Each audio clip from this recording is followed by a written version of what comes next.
Good afternoon, everyone. Welcome to Stock Market Today. It's Ali Carson with the breakdown of the action for Friday, January 5th, where we saw the indexes fractionally higher, but off day highs. And if you talk about this week, it wasn't a great opening week, Ed, to 2024. No, it wasn't, and the Bulls are trying to fight on Friday. Certainly not, certainly make a lot of progress today. I want to take a look at a few stocks that are doing reasonably well: Nvidia, Spotify, and PulteGroup. Okay, well, we'll take a look at those three stocks, but first, let's take a look at the major indexes for the day. The Nasdaq up less than 0.1%. Same for the Dow, while the S&P 500 was up 0.2%. Now, small caps lower on the day, down about 0.2%. So here's a look at the daily chart of the Nasdaq. We are at or below key levels, depending on the levels you're looking at and the index you're looking at, of course, Ed. And I'll flip on over to the weekly chart here because, of course, heading into the week, we saw an incredibly strong finish to 2023 with outstanding gains in November and December and the year as a whole. So coming into 2024 with 9 weeks up in a row, a down week was not out of the cards by any means. Yeah, there's probably an argument for tax selling. There's also whatever. It was going to happen at some point. It wasn't so much fun to see it so sharp at first, but there it is. On the daily, it was at the 21-day line. On the weekly, there's all sorts of things. It's coming now down to the top of this prior range from May to early December. Also, and there's all sorts of support. You're right, going back. Also, the 10-week line, it's only a little bit above that. And honestly, it's Friday. When we come to Monday, the 10-week line will probably be higher than where we close today, unless there's a big open. I'm just eyeballing it. The 50-day line is catching up. So that would be the next level of support if, say, the S&P 500, which we'll look at, can't hold its area. So again, this wouldn't be the worst. We're only down, say, 3-4% from the highs. It's not that big of a deal. There's a modest pullback. It was sharp to start the year. But so we could pause here, we could continue to fall a little bit, and that could all be constructive. It isn't much fun at the time. I wouldn't get too excited by little moves because, sometimes you can see these little moves. And when the market is around key levels and it's around break even, when the market's up 0.4, it looks, oh, that's really exciting. And it's like, and some leading stocks will be up 2-3%. And then it's like the market fades and it's down 0.1. All of a sudden, those stocks have erased gains. So definitely don't get too excited. I think wait for decisive move. Maybe I think the Nasdaq getting above the 21-day line decisively would be a positive signal, but definitely in flux right here. About what we're going to be doing next. Yeah, totally agree. Maybe this needs a little bit more time to play out, but we'll take our cues from how the leading stocks are acting as our primary signal. And then, of course, layering that with the broad market action. So let's take a look at the S&P 500 as well, Ed, and look at the key levels on this chart. The S&P right at that 21-day line. Yeah, so that's nice that it's holding this level. It doesn't mean it's going to keep holding it. Sometimes stocks do that for a little bit. You can see back in July, the S&P was sort of hanging around the 21-day line for a while, right in there, and then it didn't. It's like what it comes down to. So again, we don't know if this will be a few weeks or it could be a few months. The last two times we paused, they were multi-month. But nice to see this. If nothing else, you'd like to see it more orderly. You didn't like to see that again with the Nasdaq, the 1% plus drops to start the year. It's like, whoa, that's sort of a wake-up call. But just have to see how this goes. It could come down to the 4,600 level, which is basically the top of the prior base. That'd be, if the Nasdaq undercuts, this would be sort of like the next thing you'd be looking for is maybe the S&P coming down to this level, and the 50-day line would probably be catching up to that point. Exactly. And I think between trying to get into leading stocks early on when market direction changes, coupled with, depending on your time horizon, maybe you're quick to get in or out or take profits. I think all of those different strategies, depending on what flavor speaks best to individual investors out there, can help them weather these kinds of pullbacks and not chasing or, making sure you're locking in something and using those different rules to help get you through these pullbacks. Let's take a look at the Dow as well, because this one seems to be holding up the best here right now, Ed, as we are seeing it. Yeah, if this were the week, nobody'd be complaining about anything. I mean, this was barely dipped. So really impressive. And it's interesting because, Apple, which that was down 5%. It's not price weighted. It's price weighted, not cap weighted. So it didn't have the same impact you might have seen elsewhere. But still, the Dow was like had a sort of a nothing week when everything else had some volatility. So that's impressive. Some of the financials are doing pretty well. Some other energies, some other sectors are doing better that are in healthcare. Uh, so some of those things did well. The Dow has those kind of components, but it was surprising. But for the most part, it was generally a weak week, even though the Dow held up pretty well. Let's take a look at a couple more ETFs. So here's SMH, the chips. A tough week for the chips, down 5% on the week. IGV, what about software, the other tech area that's been in focus, down 4.6% on the week. Again, in the context of some really big weekly numbers in the weeks leading up to this. And let's go to XLI. Industrials down 2.2% this week, breaking a nice weekly winning streak there. And XME, this is the metals and mining ETF, down 2.8% on the week as well. Let's add further context with a look at the 10-year Treasury yield. So for the week, getting back above that 4% level. And let's take a look at the daily chart here. So kind of a volatile day on Friday.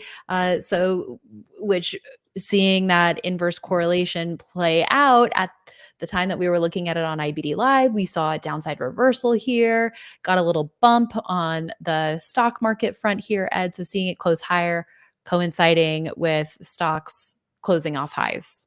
Yeah, and so, I mean, you can look, the market rally is largely because of the Treasury yields coming down and Fed rate cuts coming into perspective. And now we've seen yields bounce back and the market is coming down. It doesn't have to happen every day, Right. exactly right. But yeah, we got above 4%. And it's probably not that bad if we hang around here, for a while.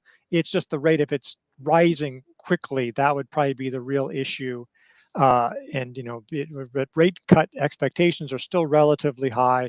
The data that's out this week, some was a little stronger than expected, some was weaker, but the general picture still seems to be about a moderate economy, inflation not really too much of a concern. I'm not saying everything's wonderful, but it's generally in that soft landing thing. So that's not too disturbing, but nonetheless, clear impact on stocks this week. Well, thanks so much for that added color there, Ed. Let's take a look at Nvidia finishing the week down about 0.9%, so less than 1% for the week, in lighter than average volume, off of lows for the week too, and finding support at a key level. Yeah, and this one did pretty well. And this also shows that a real difference between the whole chip sector. Even though this is the Right. largest holding, there was a lot of bad news for the chip sector, the auto sector, especially chips, but also iPhone weakness was bad for some of those. That's really not Nvidia's game. It's gaming chips, it's AI chips, all this stuff. So definitely when we've sometimes talked about, hey, why don't you look at SMH? Well, right now, not so much. Nvidia, nice action here, bounced off the 50-day, 10-week line, or at least the 10-week line. I don't think it didn't quite get to the Mhm. 50-day, back above the 21-day, trading tightly. It's got this shallow base right next to the top of another base. Despite the fact that it's consolidated all this time, it sort of has, the RS line hasn't weakened that much, where, Mhm. I mean, it's not at highs, but it's not given the huge run it had to begin the year. I think if it got above the 500 level, it would probably be something that would be actionable. There's sort of a trend line area. It's obviously been a key area. That could be a place where people enter in that situation. I don't know what they'll be saying. I don't think they're necessarily saying anything but CES, which you'll be attending. Yeah. A lot of news maybe on AI, Mhm. a lot of things going on. You can talk more about that, but I just want to that's going to be important for Nvidia and a whole lot of tech stocks next week, especially since everybody's looking for direction in them.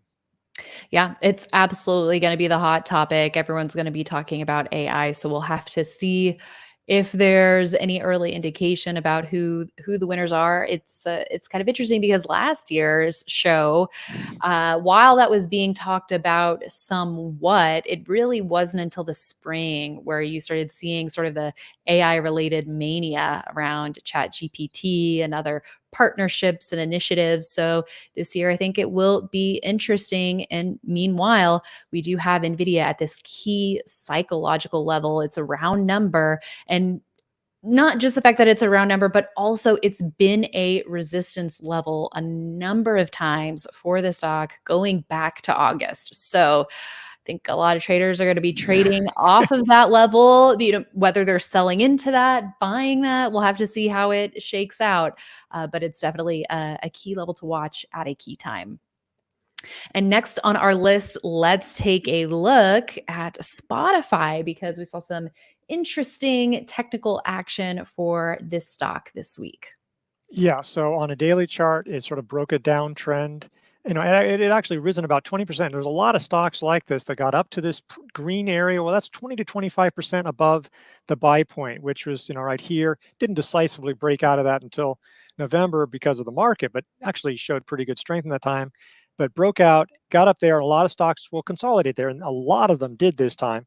But it found support of the 21-day line. On Thursday, it moved back above the 21-day there, and then on the weekly, it had rebounded from the 10-week line.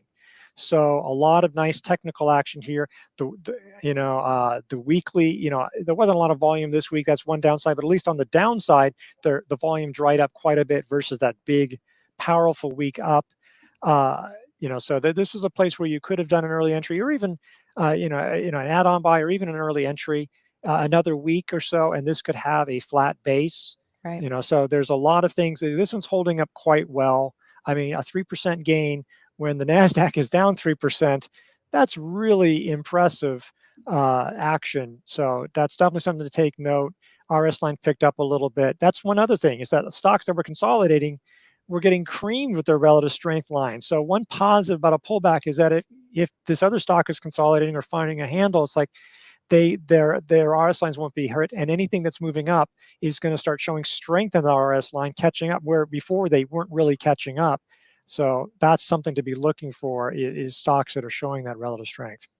Right. And we're seeing a nice fundamental turnaround here as well. Sales growth picking up from 3% to 11 to 12 to 15 to now at 19%. We'll have to see if Spotify can keep that up, and we're starting to see that flow over to the earnings as well, and pretty solid earnings estimate. Of course, we're going from a negative to a positive, so the percentages get a little weird there, but a turn to profitability here, Ed. And I know that's something that you take note of when you're looking at stocks. Okay, when do they turn consistently profitable? And that tends to bode well for the price action. So we'll have to see if that's the case here for Spotify.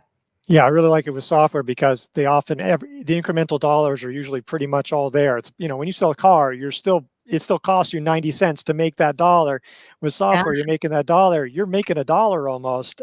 So it can really spin up very quickly. Yeah, that thesis checks out, Ed. All right, let's take a look at PHM, PulteGroup, a builder, almost 4 weeks tight, it looks like here. That's snuck Right, out, yeah. yeah, right around another round number, this century mark here. But even if it doesn't fit the technical definition of a 4 weeks tight here, Ed, this is really constructive action to see how tightly it's trading near highs after a strong couple of weeks here. Yeah, so really nice move. A lot of that move was because Treasury yields were falling. So Right. one thing we noticed that in the summer, I will just to caution, is that in the summer, some of these housing stocks held up for a while, and then they really sold off because Mhm. yields came up. So there'll be a pain point. It's like, how much pain can that frog in that boiling pot take?